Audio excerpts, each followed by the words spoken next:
Olá, alunos, sejam todos bem-vindos a mais uma aula resolvendo questões de segurança da informação. Mas sempre lembrando, pessoal, quem desejar adquirir o nosso curso com o conteúdo de informática para concursos, pode acessar o nosso site. O endereço é veonconcurso.com.br e o link para acesso está aqui na descrição desse vídeo. Então vem comigo e vamos lá à leitura da questão de hoje que diz assim: o controle de acesso é um componente crítico de um IAM, Identity and Access Management, que é projetado para controlar recursos que um usuário está autorizado a acessar. Considere uma organização na qual os administradores devem definir permissões com base em uma combinação de atributos, de modo que um usuário possa ter diferentes níveis de acesso com base em sua localização, no recurso que está sendo acessado, no contexto da requisição de acesso e, em alguns casos, nas condições ambientes em relação a políticas, a regras ou a relacionamentos que descrevem as operações permitidas. Nesse caso, a organização deve optar por um IAM que use a abordagem letra A, ABAC, letra B, RBAC, letra C, DAC, letra D, MAC e a letra E, ACL. E aí, pessoal, qual dessas respostas é a correta? Bem, para responder isso, a gente tem que entender primeiro o significado da sigla IAM, quando nós falamos sobre segurança da informação. Isso significa Identity and Access Management, que traduzindo para o português, pessoal, é a ideia de gerenciamento de identidade de acesso. E um dos pontos mais importantes quando a gente fala do gerenciamento de identidade de acesso é o chamado controle de acesso. Por isso que o controle de acesso é um componente de um IAM projetado para controlar recursos que um determinado usuário está autorizado a acessar.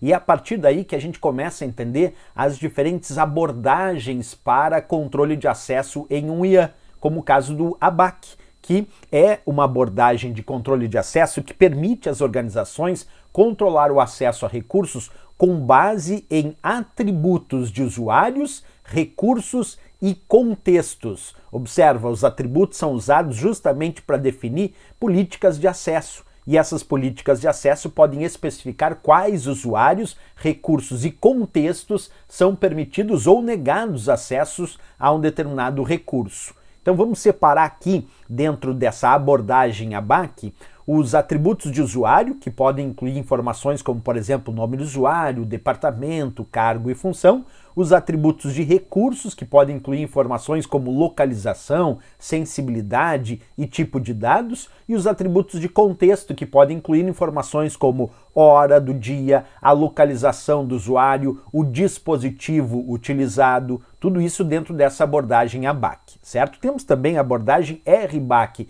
que é uma abordagem de controle de acesso que permite às organizações controlar o acesso a recursos com base nas funções dos usuários. Então percebe que quando é RBAC é com base nas funções dos usuários. Já o padrão DAC, que também é uma abordagem de controle de acesso e que permite aos proprietários de recursos controlar acesso a esses recursos. Nessa abordagem chamada DAC, os proprietários, quer dizer, os donos dos recursos, podem sim atribuir permissões a outros usuários. E essas permissões podem especificar, então, quais usuários pode executar um determinado recurso. Temos também a abordagem MAC. Essa é uma abordagem de controle de acesso com base nas classes de segurança. E é nessa abordagem MAC que os recursos são classificados de acordo com seu nível de sensibilidade. Então, os usuários são atribuídos à classe de segurança. E um usuário só pode acessar um recurso se a sua classe de segurança for igual ou superior à classe de segurança desse recurso.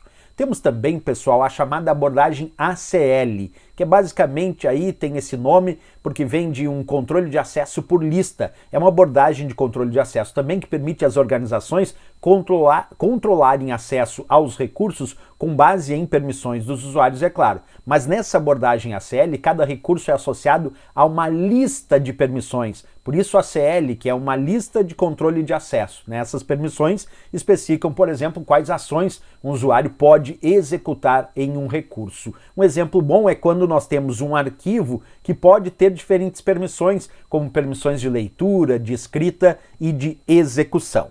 Bem, pessoal, feito aí a análise das abordagens de controle de acesso para IAM, e tem várias abordagens, vamos buscar qual é a resposta então da questão, porque diz que o controle de acesso é um componente crítico de um IAM, é verdade, que é projetado para controlar recursos que um usuário está autorizado a acessar, até aí perfeito, né? E ele diz no exemplo, considere uma organização na qual os administradores devem definir permissões com base em uma combinação de atributos. Quando é atributos, lembra? É ABAC, de modo que um usuário possa ter diferentes níveis de acesso com base em localização, no recurso que está sendo acessado, no contexto da requisição de acesso, em alguns casos nas condições ambientais em relação a políticas, regras ou relacionamentos que descrevem as operações permitidas. Aí vem a pergunta, nesse caso a organização deve optar por um IAM que use a abordagem. Pessoal, quando ele disse sobre com base numa combinação de atributos, isso é relacionado à abordagem ABAC para IAM. Por isso nossa resposta aqui é a letra A de América, sem dúvida nenhuma, o gabarito e a resposta desta questão.